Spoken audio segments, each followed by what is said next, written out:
This is a HeadGum podcast.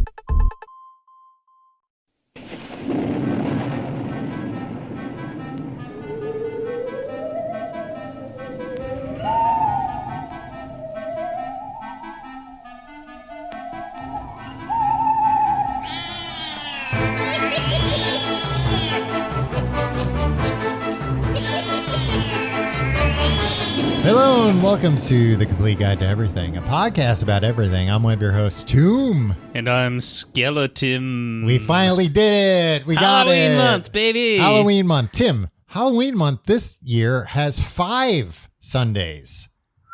Sunday. And Sunday night, like Sunday night, Monday morning, depending on where you are in the world, that's when our episodes come out. So Right. Guess what? 5 Halloween month episodes. I love it, Tom. Yeah. Can't get enough. Some people would Halloween say it's month. a curse, that we've been cursed. Why would you say that? Cursed with 5 Yeah. weeks? Somebody put a curse on us. Now you'll have to do 5 this year because of like something we said last year. Yeah. And there was when a did Friday they come the up 13th. with what next year's calendar is going to be? When do they come out? Yeah. I don't know. They're probably, I think, sometime in Q4. I think we Okay. should find out what the days are. You ever meet There's a calendar company, right? what- How far in advance are they like, oh, we got the layouts for, I think it's probably just software at this point, Tim. I don't think they even have to make the layout. All right, sorry, I interrupted you, think- and you're right. I think they could probably just be like, all right, for whatever, let's say tomorrow, the year 2152 is a big deal. Everybody's like, oh man, you hear what's going to happen in 2152? I can't wait. And they get so excited, even though nobody's going to be alive today in 2152. Maybe. Yeah. That they're like, we got to buy calendars. The calendar companies, Tim, they could spin it up tomorrow. Okay.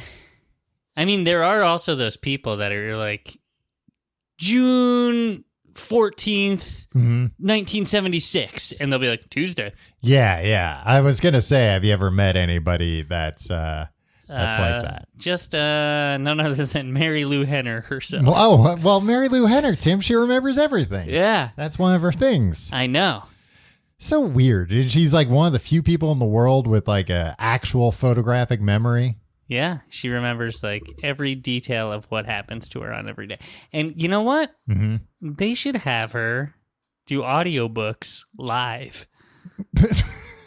Of books she's read in the past. Yeah. Yeah, because she claims she can like remember every word of every book she's ever read. I mean, if it's true. If it's true, Mary Lou Henner, like rent out a theater and be like, hey, it's Angela's Ashes on Saturday night. Wait, so it'd be a live audiobook that would be performed? Yeah. Oh, okay. That's how we know she's not reading off a page Right. Okay. or a teleprompter. Yeah. And she'll be blindfolded too. And she won't be given much notice, or she won't be told which book it will be that she's read. She has to give a list of all the books she's ever read. She gives the producers of the show, us, her Goodreads password. Right. We'll go in there. We'll see. Okay, she purports to have read this book. And this has to be one of those things where, like, we'll have audience members on the stage. They'll put, like, coins on her eyes. Wait, why do they have to put coins on her eyes? Like she's dead? No. And then they tape those, and then they put a blindfold on, so she can't have, like, a prompter. And so, and then... So she can't have a prompter inside the blindfold? Yeah, exactly. That's not a thing. What do you mean? Like VR goggles have things in there. Well, you would notice if she had VR goggles underneath a... They could do technology, Tom. I'd like to see it. I would love a blindfold that lets me read a book inside. Yeah, go to Vegas and see one of these magic shows. And I'm sure they got all sorts of things hidden inside of blindfolds. To see a magician's blindfolds. They'll be happy to show you. Anyway, we'll have audience members verifying that there's no technology in the blindfold. And then she's told the book, on stage. Wow, in front of everybody. Yeah, and you're taking a risk as an It's audience live member. theater. It could suck. Oh yeah, it could be. You could be like, a million little pieces. Book's full of lies. Yeah, or the telephone book in 1989. I don't think she read the whole thing. Maybe she did. Maybe she's got a voracious appetite for knowledge because she remembers everything. Right. I have two things I want to say about Mary Lou Henner's memory before we move on. One is, I think it's funny. I remember there was like some, I don't know, it was like not Dateline, like 2020 or one of those news magazine shows. Like they did a story about like the 5 people in the world that have like actual photographic memory. And it's weird because one of them is Mary Lou Henner. So it's like a group of regular people and they're like, yeah, she was in Taxi. Yeah. That's one thing. Tim, I forgot the second thing. I can't. Mary Lou Henner, I am not. Yeah. It's embarrassing, Tom. God, it is embarrassing. What the hell was the second thing? It was something to do with... That's something you'll never hear Mary Lou Henner say, my friend. No, I remember what it was now. That's something you will hear her say about everything. Shit, did I forget again? Oh, no, I remember what it is. Let me say it before I forget it forever. Jesus Christ. It must be. I'll just call an ambulance real quick while you relate this anecdote. Start having them on standby outside before we record anyway. During the break, ask me who the current president is, just to make sure we're on the same page. Before you forget, what's the second thing? It must be weird for her because she's always been like this. So it's probably very hard for her to like relate to other people and imagine what it's like to not be able to remember everything. Right. Because you ever hear about people that don't have a voice in their head? You know, I might be one of those people. You never talk to yourself in your head? I can't tell if I do. I don't think I do. I don't think I hear like a voice. I don't hear myself going like, oh, an ice cream truck. Wow, Tim. Sounds like you do. That seems like a nice, sweet treat. Why don't you use your legs and walk over to that there truck and to buy yourself an ice cream cone? It's not a man inside my head that's just telling me everything to do. So what is it? It's like you would see an ice cream truck and you would think in your head, like, should I have ice cream? I don't know. I'm having dinner late. It's almost dinner time. I'll maybe have those thoughts, but like not in a verbal way. Like I won't. Then how do you picture them? Visual? No, you see it spelled out? No, it's just something I know. It's like, I know there's ice cream there. Uh-huh.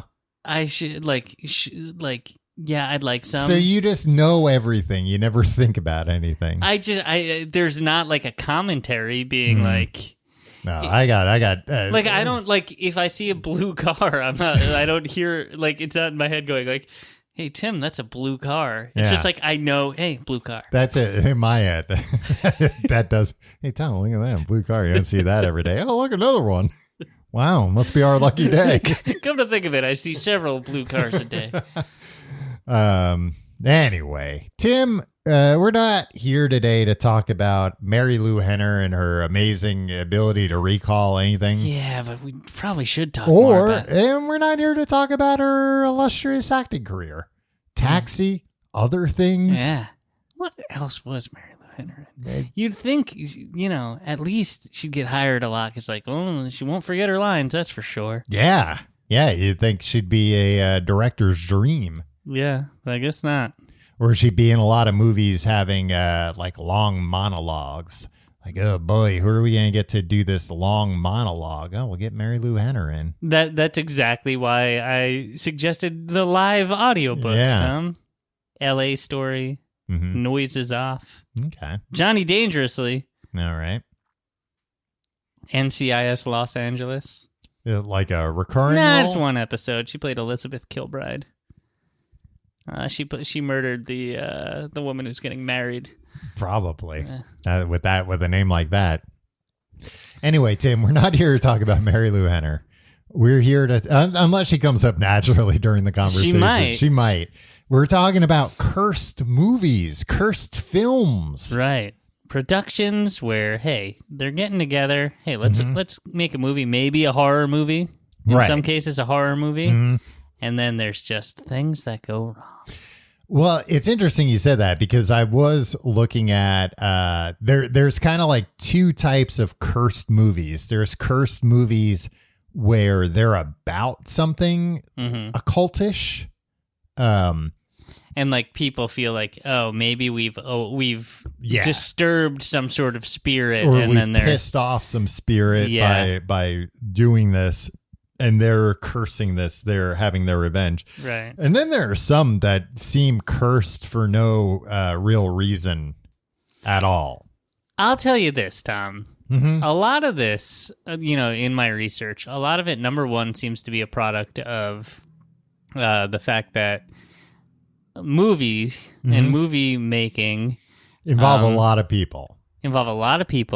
But also like in the past and sometimes in present day, like a lot of it's slapdash in a lot of cases. So like they might not be the most professional places. I know, Tim. You've been defending John Landis's decisions on the set of the Twilight Zone movie for years. Here's the thing, Tom. That's not funny. We shouldn't make jokes about that. You said they should have got that helicopter lower. I think that's disgusting, Tom. When there's a time like 15 years ago, I was really pissed off. You're like, look, hey, that's the movie business. Sometimes people get decapitated. No, that's really not funny, Tom. But that's what you're saying, essentially. Like, look, it's a dangerous business. Sometimes things happen. It's slapdash. No, I think John Landis should be in jail. For people that don't know what we're talking about, Tom likes to make jokes about... No, I'm not making jokes. You were the one making jokes, and I was just repeating them. The Twilight Zone movie, there was an horrible on-set... I don't even want to call it like an accident because it wasn't like an accident. It was things did not go as planned. Things did not go as planned, but it was negligent. Negligent, yeah. Although they were not found that way.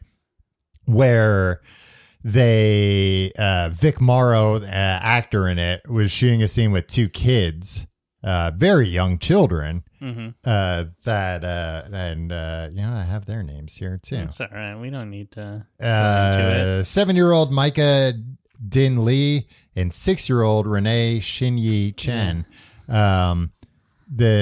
It was like a Vietnam War scene, and the explosion went off and hit the helicopter above them, tilted the helicopter forward. The helicopter crashed and decapitated all three of them. Right. But they were filming at 2:20 in the morning with children doing a stunt. Apparently, the children were children of mutual acquaintances, and they were paid cash to keep their names off the payroll.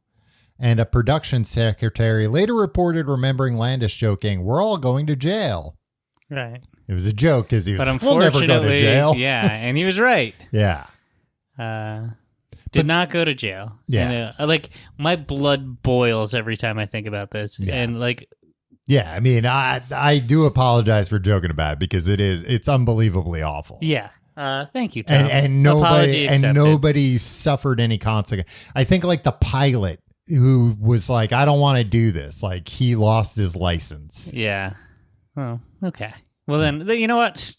That's fine. Justice has been served. Yeah. No, I forget. There's a story about like that it, like ruined that guy's life because, like, I'm sure. Yeah, because he lived with that guilt, but also like he didn't want to do it in the first place, and he was like forced to.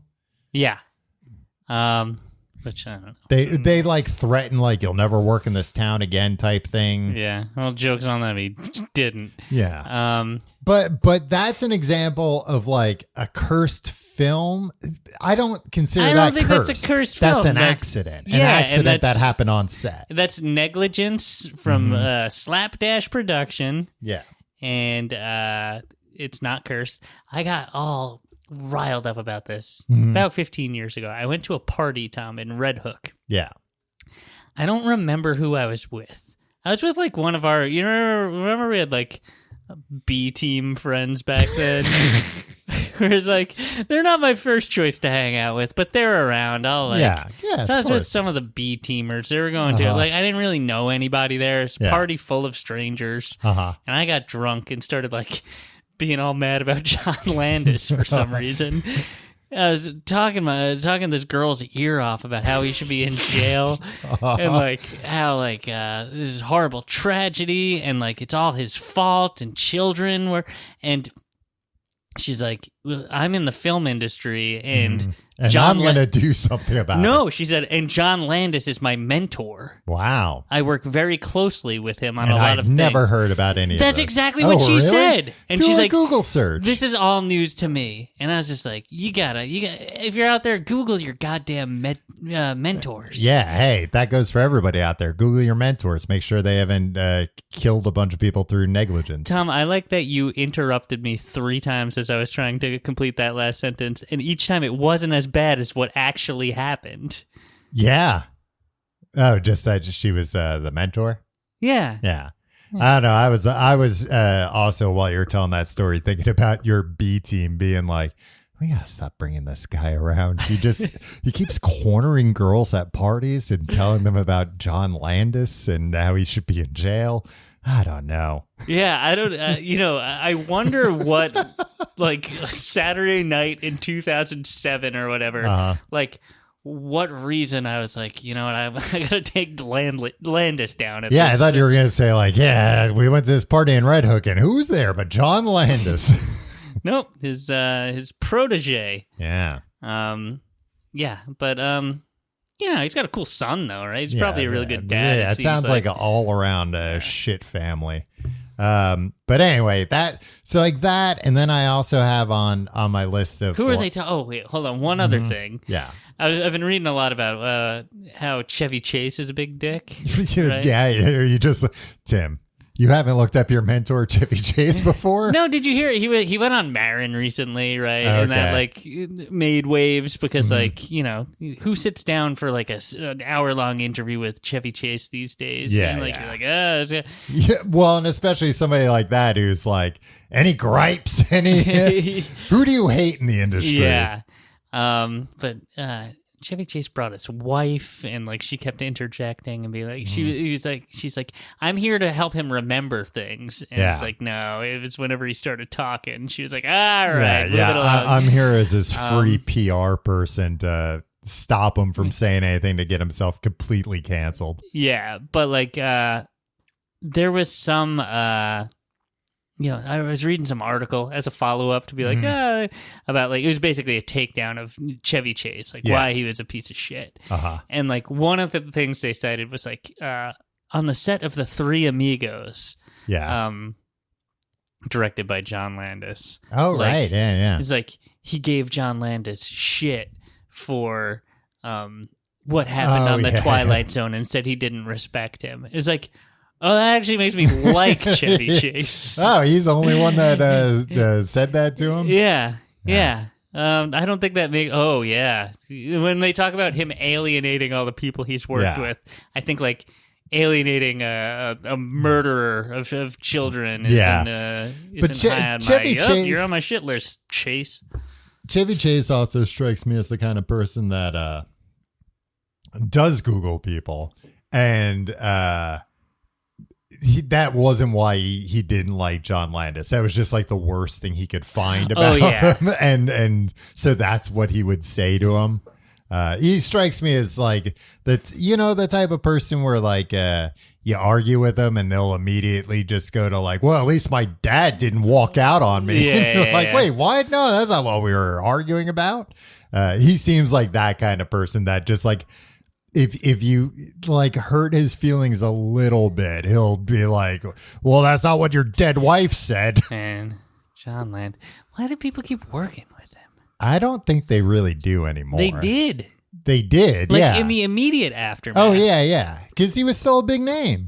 And I don't think like the story had probably gotten out there completely, or I'm sure well, like people needed to invite me to more parties. Yeah, exactly. I'll tell them all about it. So I'm including that as like just tragic accident. Nothing about, somebody on set disrespected the devil or the whole movie was dabbling in things they shouldn't have been dabbling in. Just a horrible accident. And along those lines, due to the negligence of some people in the production. Yes. The Crow with Brandon Lee. That's a little different because people claim that there's a curse on like the Lee family. But like this is the thing. Bruce Lee, famous people die. Yeah. And it was like Bruce Lee died, so like the Lee family is cursed. But listen to this. Bruce Lee died. I'm pretty sure this is true. I am 100% sure what you're about to say is not true. That when Bruce Lee died, he was making a movie about an actor who gets shot and killed by a prop gun by accident.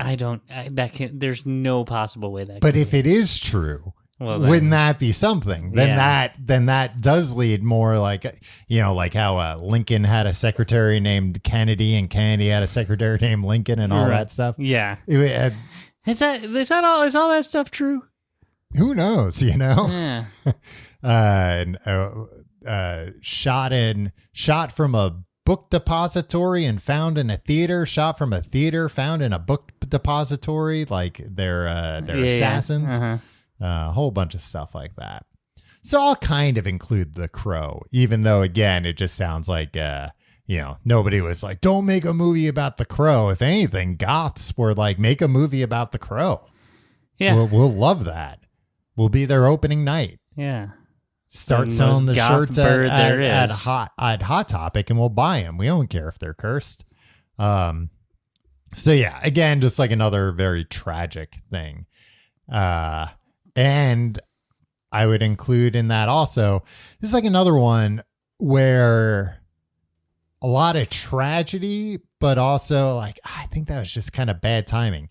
Have you heard about this movie, A Toque, that never got made? Yes. So that one seems like, you go into it. Yeah. So this movie cast, it was based on a book. They've been trying to make it for years. And over the years, they had cast John Belushi, who then died. Mm-hmm. Sam Kinison, who actually apparently like shot a few scenes, but then he wanted to rewrite it. So they stopped production for him to do that. And then he died. Then they cast John Candy, he died. And then they cast Chris Farley and he died. Did they officially cast them? Or this is my question. Mm-hmm. Or is it just something like, hey, this is a role for a big guy, a big funny guy? Like, let's send him the script. We're trying to get it going. Yeah. I mean, I was going to say too that I don't necessarily consider that like cursed, because it's like, well, John Belushi, Sam Kinison, and Chris Farley were all like similar in that they were like big guys who were loud and partied like crazy. Right. And they all died tragic young deaths, but I don't think any of their deaths were like a surprise to, I don't know about Sam Kinison. I don't know that much about him. But like Chris Farley, there are lots of people that say like, oh yeah, Bob Odenkirk's book, he talks about the last time he saw him, that he was like, this is probably going to be the last time I see him. Like he looks awful and he's, high out of his mind and looks terrible. So that's like I think probably more just like a bad luck, Yeah. I don't think there's a curse from A Toque. Well, that's what you're saying because you've accepted the role of a toque. Tim, I would never. I wind up... They're looking for scabs to make some movies right now. You went down and applied, and you're like, yeah, I'll be a toque. I don't care. They're like, look, while we're making movies with scabs anyway, let's do a bunch of curse productions. Let's bring them back. And that way... you know what? SAG is probably like, you know what? Well that's fine. We're giving a waiver to any curse production. They can continue filming with non-union talent. Yeah.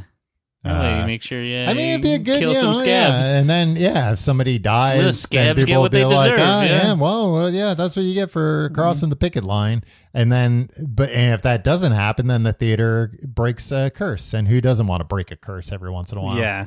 be nice if like every once in a while you ran into a friend and is, how's everything going? Great. I just broke a curse that had been on me. Yeah. I defeated a wizard and look, I have his sword. So now the curse is lifted. Right. But then puts the curse on you.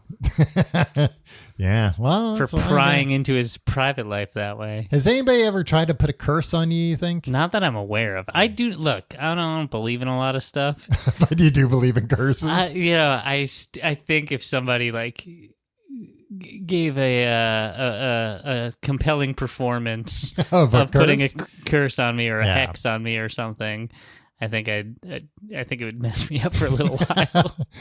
I mean, there definitely is something to, like, I used to be a lot more skeptical of a guy of like not certain things like aliens and stuff. That I was always like, you are the least skeptical person. You believe anything you're told. You believed that Bruce Lee story that he was filming were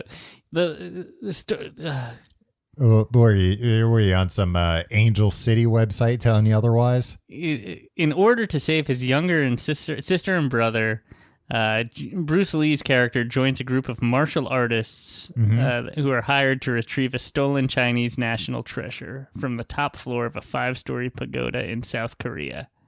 That's not an actor making It might movie. be a subplot. It might be a B plot line. That he's also an actor in a film? Yeah, he's trying to make a go of it. And then he's got to fake his death or something to... Anyway, you said you used to not be as gullible as you are. Or you used to be more gullible? Not as gullible, but I used to be like a lot more dismissive of like, I don't know, not spiritual things, but like,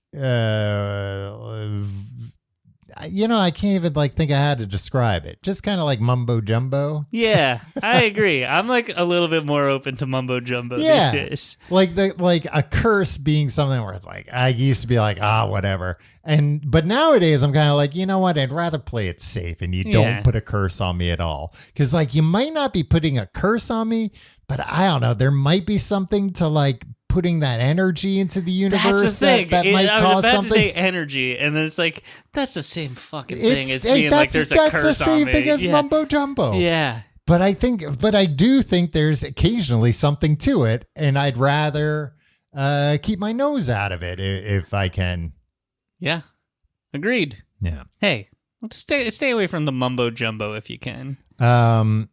I think those were.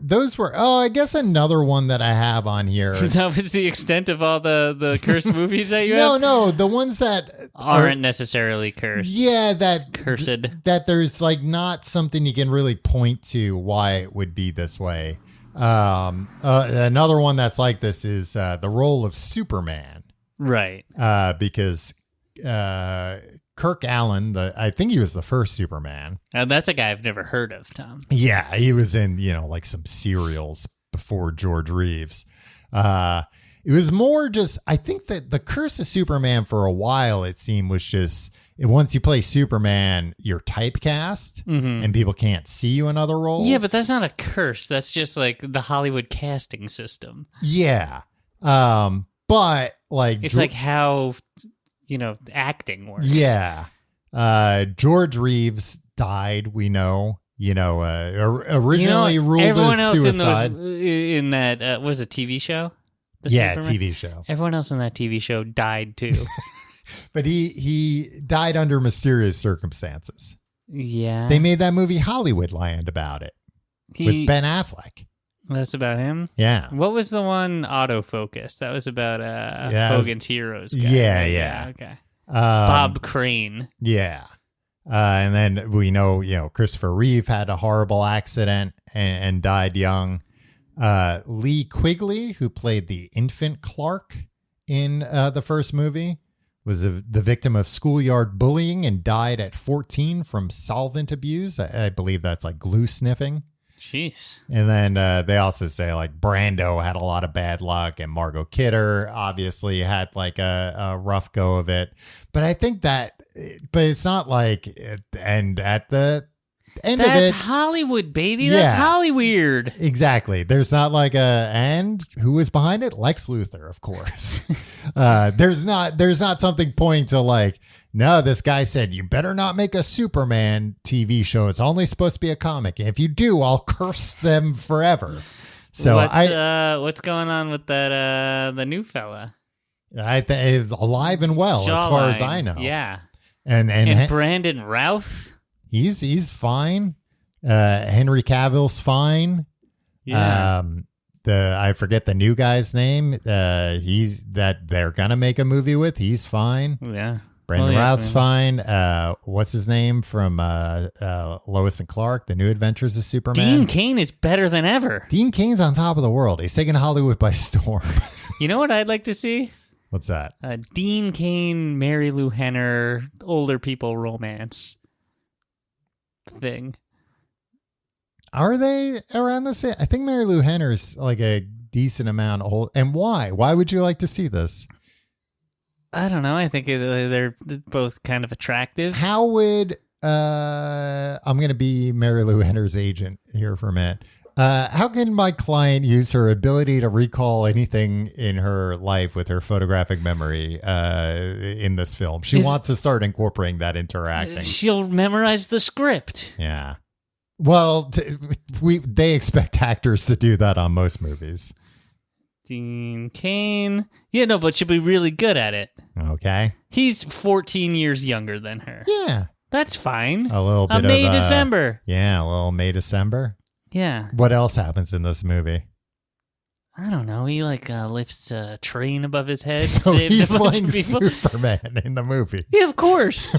Tim. Who else are you going to do? Oh, you're going to cast Dean Cain as somebody else?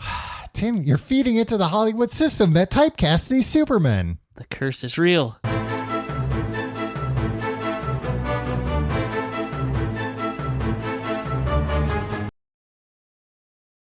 All right, Tim. Well, now that we've gotten all the movies that I said aren't cursed out of the way, hey, let's talk about some actual cursed movies. Let's quickly go through that in 3 to 5 minutes. And you were saying before we recorded, which is true, that like a lot of these... That was off the record, Tom. No, well, you didn't say it. So, and even if you say it, I have to agree to it for it to count. I have to tell you this every week. Yeah. And I'm recording everything all the time. Anyway. I've recently learned that. Video, audio. Yeah. Blackmail spatial information for later technology. With, video of me using your bathroom. Damn, I'm not doing anything. I'm just using the bathroom. I might be able to use all the information gathered to make a hologram one day with you going to the bathroom. I wouldn't mind. As long as I'm dead, show people whatever you want. If I was like very rich and I had like a ornate fountain with just a hologram of you pissing on top of it, that'd be a pretty big flex. That'd be like, wow, I wouldn't. I wouldn't curse you from beyond the grave, Tom. Wait, I'm dead in this scenario? No, I don't know why you just assume you'll be dead before holograms exist. Yeah, we're talking about the future here. Yeah, I don't know. They might come up with I mean, technically, they've already come up with holograms. They've done it. I saw Will.i.am was brought into the CNN studio 15 years ago. That's just a Pepper's Ghost situation. Yeah, what do you think a hologram is? Well, I'm talking about a real one. You talk about Pepper's Ghost more than anybody. It comes up a lot for a stage. You shoehorn Pepper's Ghost into so many conversations. Look, for a piece of stage magic, it comes up a lot naturally in conversation. Tim, 15 years ago, I cornered this girl at a party. It was like, a lot of what they're calling holograms are actually just Pepper's Ghost. So you set up a clear piece of glass and then a mirror underneath She's like, the yeah, stage. I know. Pepper is my mentor. I know. He helped me make the Haunted Mansion ride at Disney. So now we're going to talk about real ones. But what I was going to say is you were pointing out before that like a lot of these stories are just like awful and tragic. Yeah. They're not even that much fun at all because it's real people. Yeah. Yeah, you're like, hey, movies. Hey, the characters. Hey, movies. Yeah. But, yeah. Let's laugh about the misfortune of others, I guess. Well, let's start off with, this is a little bit of a Books the Podcast crossover, Tim. Ooh. Because The Exorcist, which I'm reading on Books the Podcast right now, patreon.com/complete guide. The movie The Exorcist was cursed. A lot of bad things happened. Yeah, okay. Let's go through. Mm-hmm. And this was about a demon, for people who don't know The Exorcist, possessing a young girl named Reagan. Yeah.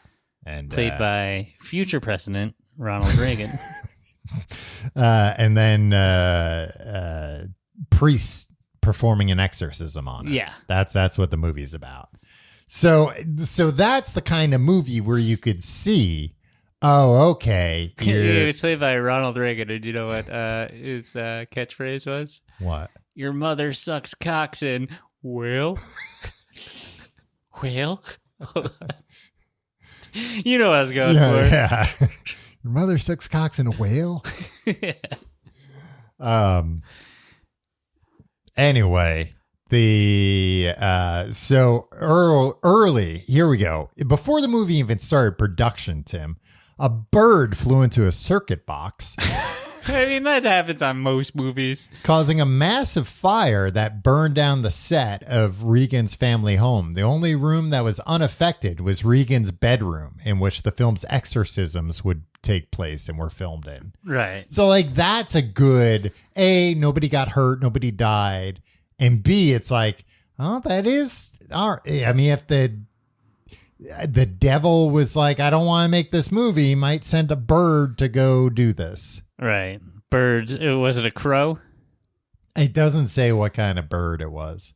Also, do you think the devil would be mad about The Exorcist, or he'd be like, good, get the word out. All publicity is good publicity. Let him know that I can strike anyone at any time. Yeah, like put the fear, people are not as afraid of me as they should be. Maybe it was God trying to prevent the Exorcist. God, but why would he burn down everything except her room? Well, why would the devil burn down everything he's like, except the make room? the whole movie just in the room with me, the devil. Oh, it was a gambit for more screen time. Yeah. He's like, oh, this is my ticket to stardom. It was like finally things are happening for old Lucifer. That it was like the second worst idea next to that Jussie Smollett guy's idea to get more screen time on his TV show. Yeah.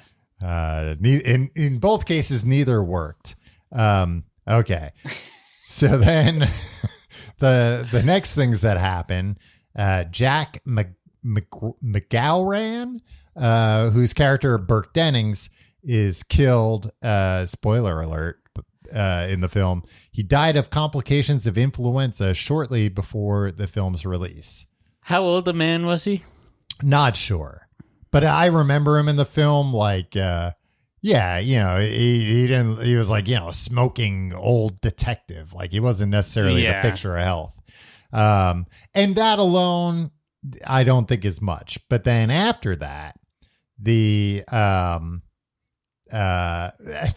know what? This one's even more of a stretch. What is his name here? Vasiliski Milaros?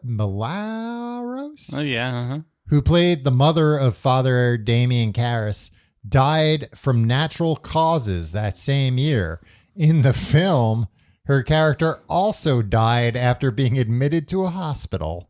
It's like, eerily similar. A lot of old people are admitted to a hospital before they die. Yeah. And she played, this priest's mother that in the book, there's even reference to like, when Reagan knows that the priests, I'm sorry, this is not an episode of Books podcast here, but when Reagan knows that Say it from behind the paywall, the priest Damien Karras's mother had died, but this is when he's still skeptical. In his head, he's thinking like, she's seeing a man in his 40s it's not the craziest stretch to guess that his mother may have recently died. Right. So what I'm saying is they cast a woman who looked like she could die soon, and then she did. Not the craziest thing. What? Do you know when Vasiliki Maliaris was born? Oh, no, when? October 16th, 1883. Gee, yeah, come on, guys. She was almost 100 years old. Yeah. She was 95, I guess. She died when she was 90, but like 90 in 1973 is like 150 now, right? Yeah. Yeah, she's probably drinking a gallon of gin every night and smoking cigarettes. People you ever see like a picture of like a 40-year-old in 1973? They don't have any teeth anymore. So yeah, not the craziest thing. Like, oh, this movie's cursed. A 90-year-old lady who was born shortly after the Civil War ended. Linda Blair and Max von Sydow, is that how you say his name? Yeah. Tragically lost family members during the production, and father Karras actor Jason Miller had a near-fatal motorcycle accident during filming. I know he also later in life had very big problems with alcohol. Right. And especially in the 70s, he could have been riding drunk and that motorcycle guys. Motorcycle. When I hear about somebody had a motorcycle Hollywood accident, motorcycle guys. I'm not like, oh, but they're so safe. Yeah. What do you mean they had an accident? A young Hollywood star who rides a motorcycle around and he's had probably an accident. Yeah. Doing like the arm signals whenever he's making a turn. Yeah, but they're very dangerous. Keep both hands on there. I like what's his name? Mark Hamill. That happened to him. Yeah. And then he messed up his whole face for the rest of his life. Well, they had to like write it into the script. Yeah. But I always Luke thought Skywalker fell off a did space his face motorcycle. look that different? Yeah, you ever see the before and after? No, I'll get the before and after. Not right now. It's fine. I believe you. I just remember when I saw those movies, I didn't really notice anything. Yeah. You said not now, but now you're looking over at my screen. Well, because you're still doing it. And then both Linda Blair and Ellen Burstyn, who played Reagan's mother, Chris McNeil, suffered back injuries as a result of the production. But then they go on to say Burstyn's injuries were caused by a harness that jerked her around the set. Again, and slapdash production. And Blair's were caused by poor rigging on Reagan's bed, which shakes about violently during an exorcism. Again, it's like, I'm sure there's, some like old Teamster or something that's reading these articles going, yeah, and that's why we fought for more regulations. You can't do this stuff. You can't just put them in a harness and jerk them around.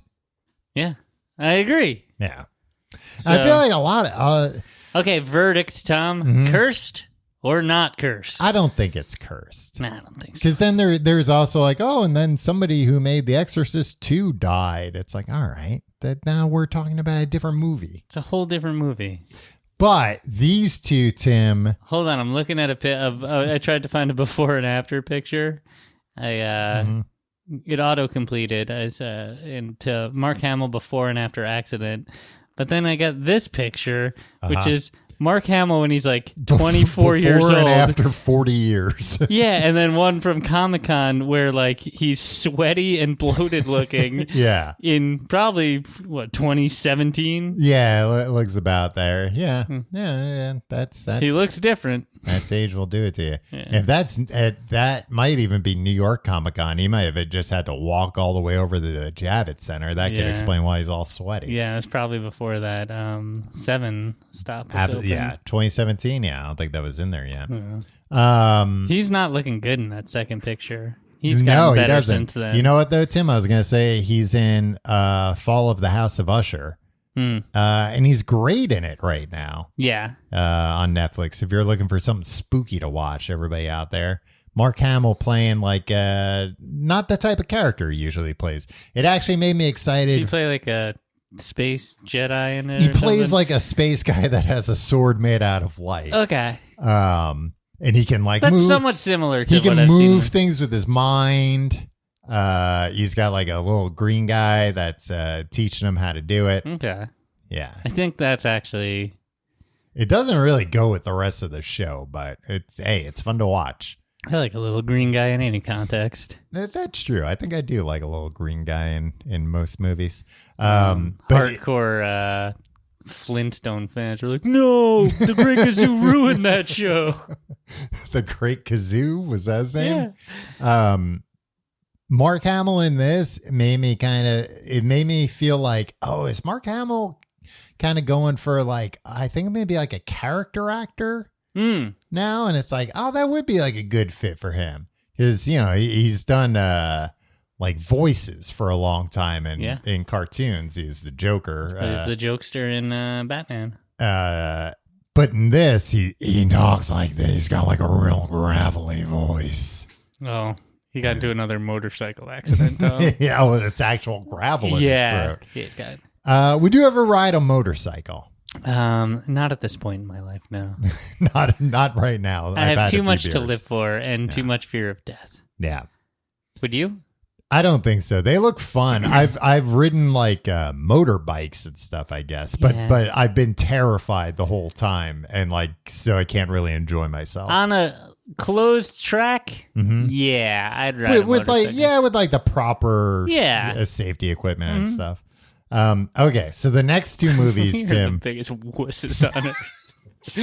Would you ever ride a motorcycle? No, me neither. Oh, God. Oh, they're so dangerous and scary. Why don't we act like tough guys on the show? Why don't we just say we ride motorcycles? Yeah. How hard is that? Yeah, we ride motorcycles, but, before the show, we go out. On public streets. We cruise the Pacific Coast Highway just to get it all out of our system. We come back here and we record. We speed. We switch bikes sometimes while we're driving, yeah. It's crazy, but, that's just kind of guys we are. We're tough, brave guys. That's good. These next two movies, Tim, I am going to argue were cursed. Okay. Poltergeist. The Poltergeist. No, it's just Poltergeist. Again, another Steven Spielberg joint. Mm-hmm. He produced it. Some people say secretly directed it. Well, we'll get it. Toby Hooper. Yeah. Who directed the Texas Chainsaw Massacre. Which that was cursed. All those a bunch of people got murdered by a chainsaw. Yeah. Massacred, they'd say. It was in Texas too.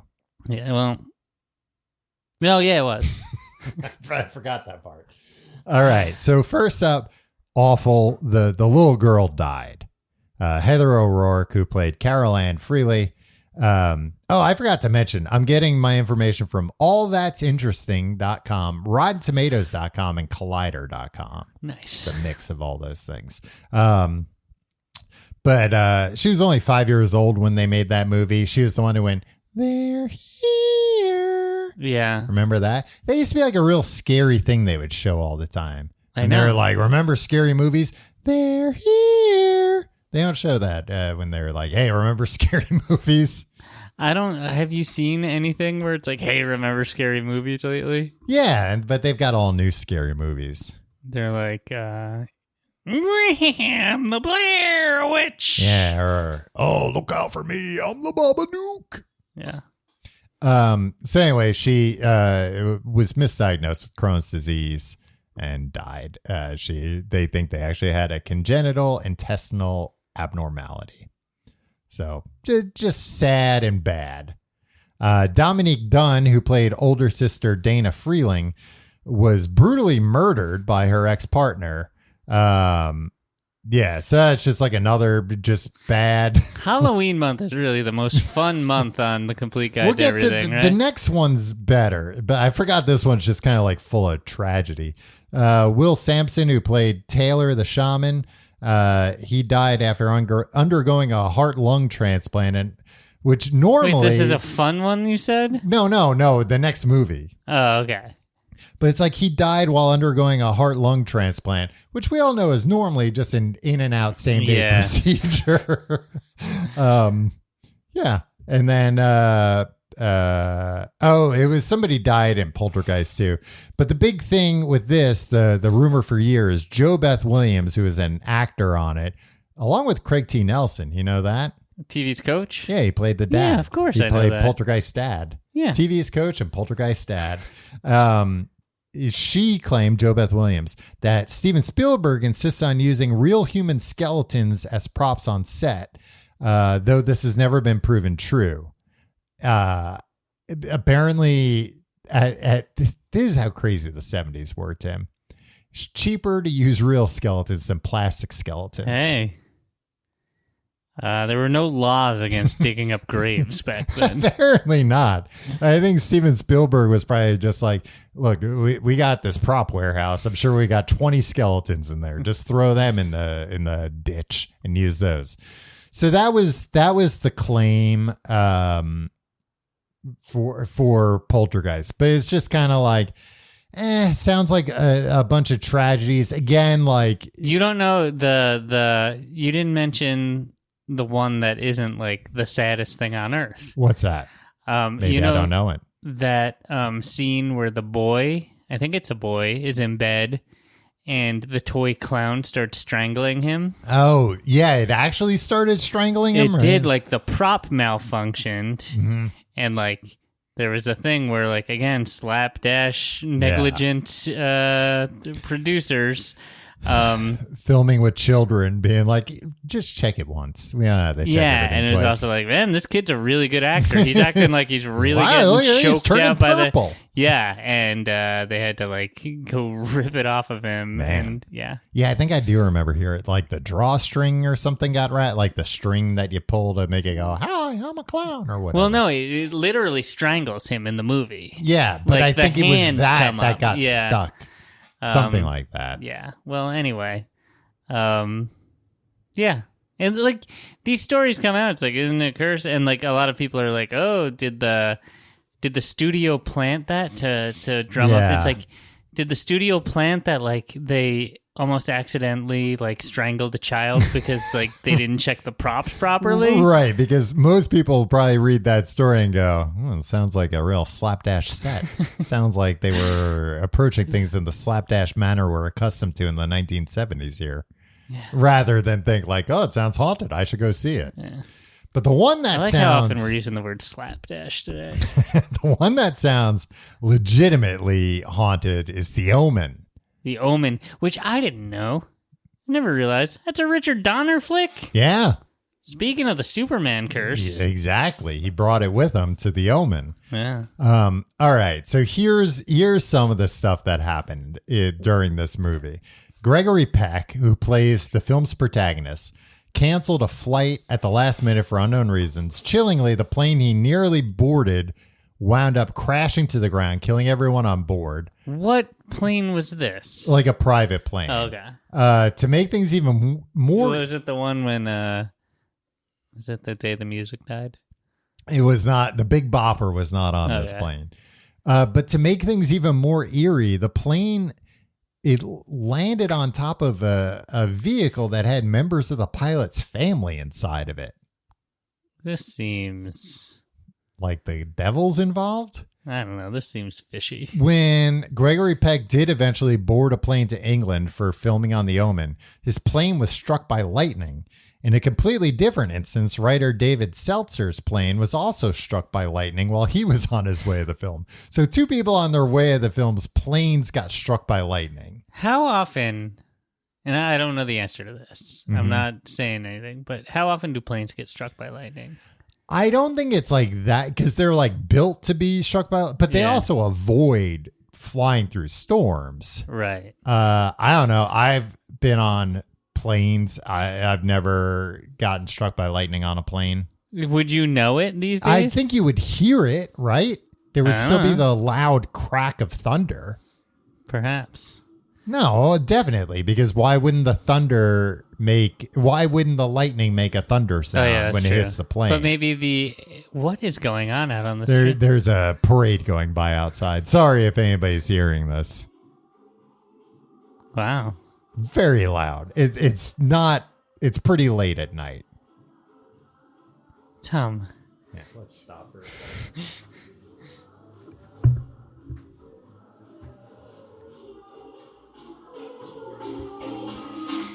just passed. It wasn't even. It was on the corner during that. Jesus Christ. They had a light up thing in the front, like a Knight Rider. Is this what... Or when they're like, you get more conservative as you get older, where it's just like... get mad about loud cars. That guy should be sentenced to death for what he just did. Yeah, because it's like, nobody wants it. Nobody's ever like, oh, shit, yeah. This. Yeah, no, you're just a piece of shit. Yeah. All right. Inconveniencing a bunch of people. Let's get back to it. Oh, okay. Later, executive producer Mace Newfield said that Peck and others affiliated with the film had planned to dine out at a restaurant one evening, only for the building to be destroyed in a violent explosion. Wow.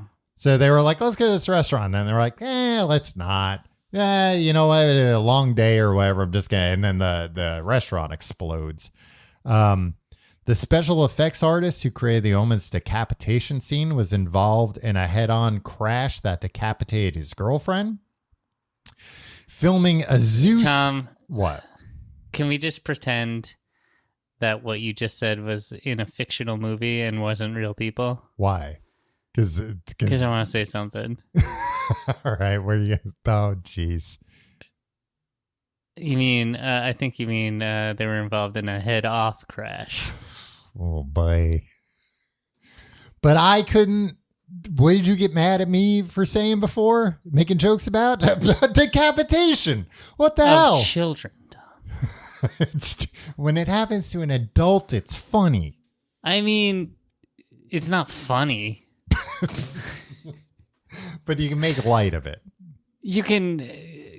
there's a pun. If there's a pun, you can reach for a pun. I was only making fun of Vic Morrow. And that's not...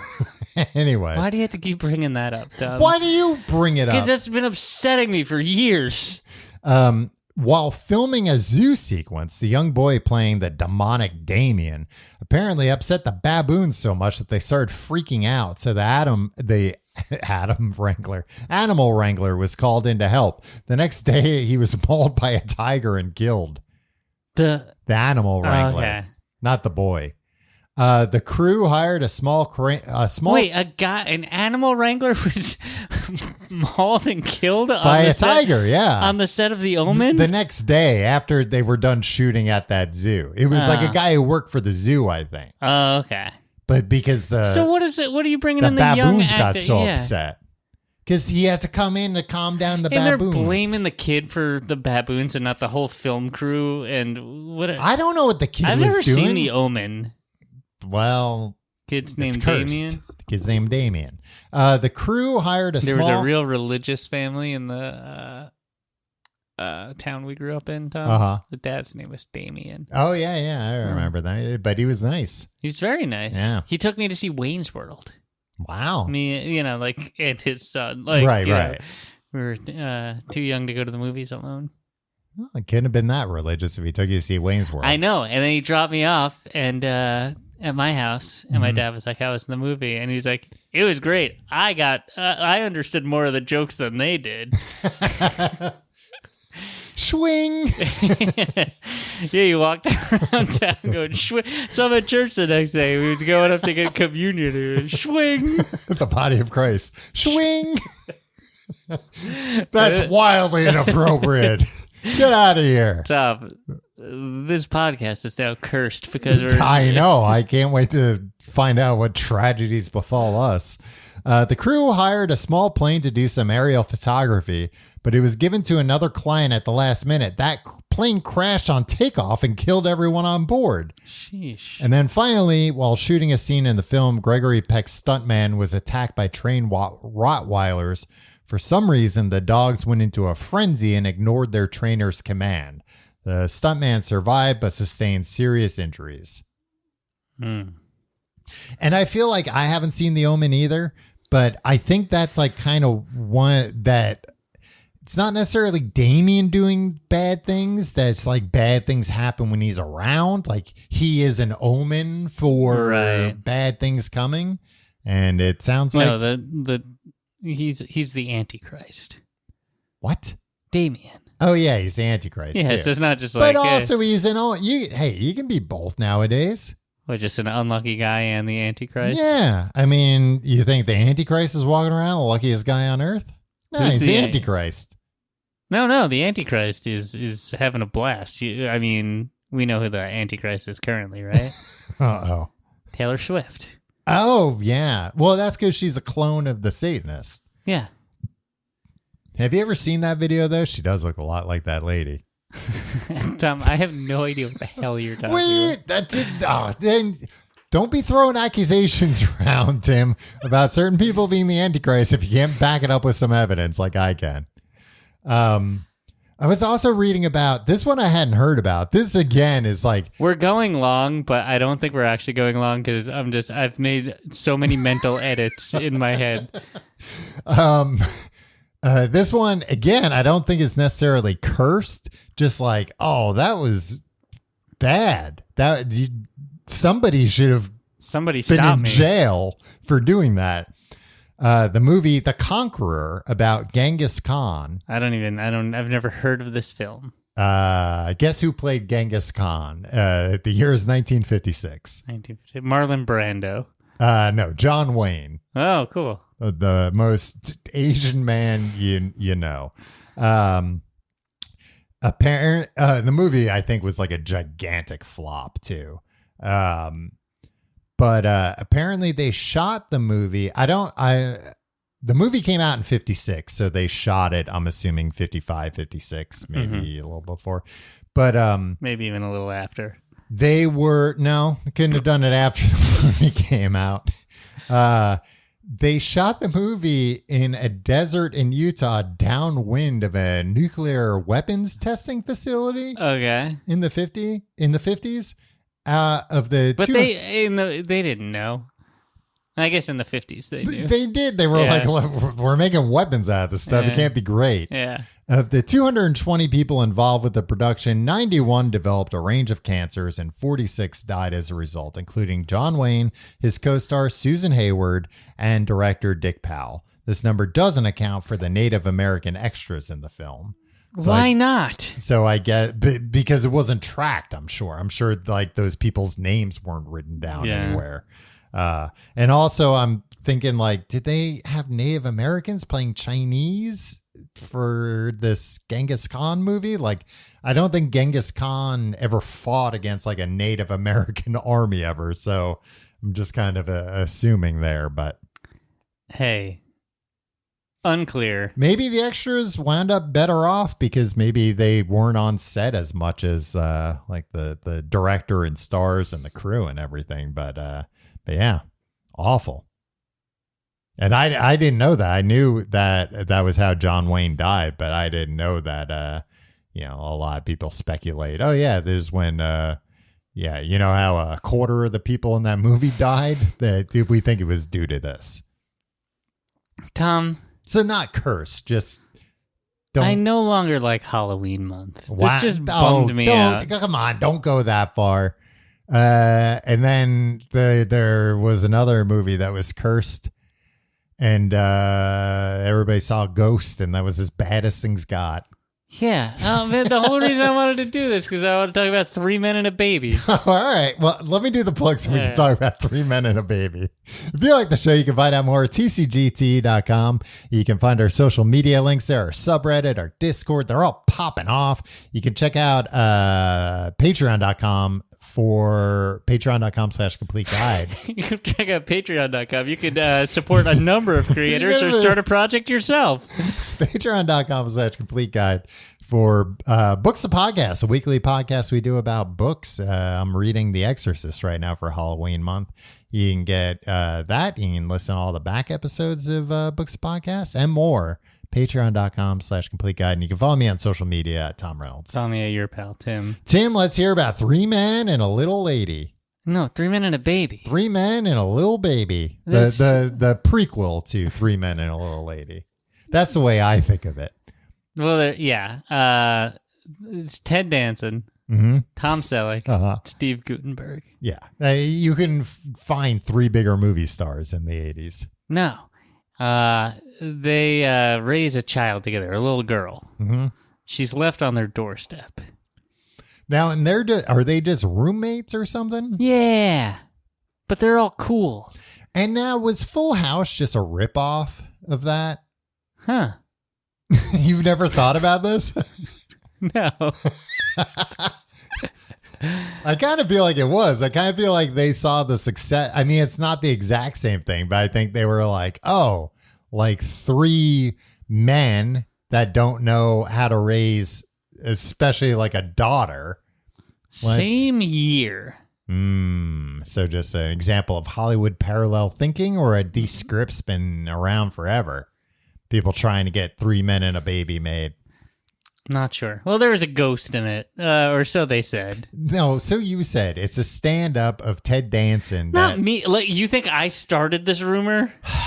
You've certainly been instrumental in perpetrating it in recent time after it's already been solved. Yeah, do I corner some people in Red Hook at a party? There's a ghost, 3 men and a baby. No, the it's guy not at in the all video the store, the guy in Golden Video. All the videos. In 1988, I guess, when it hit video, took me and Sean Rogers aside and was like...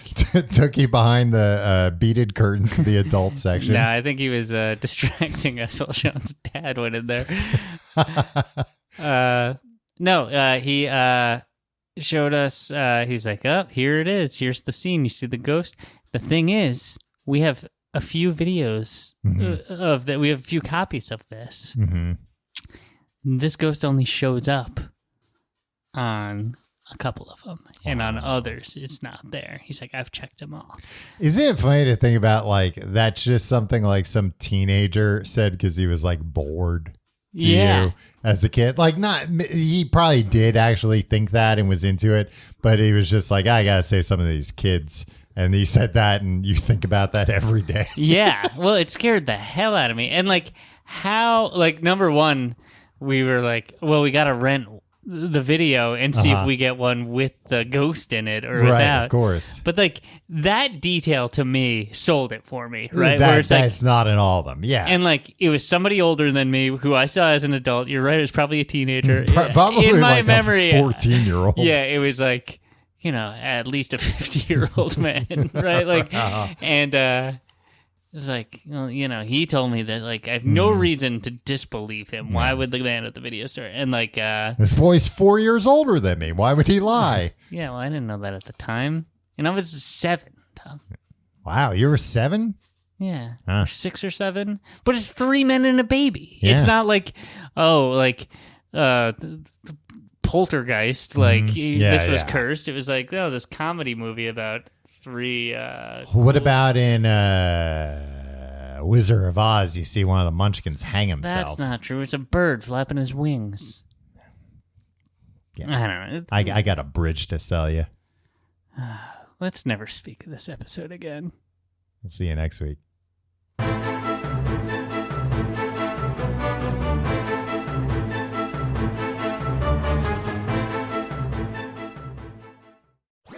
That was a HeadGum podcast.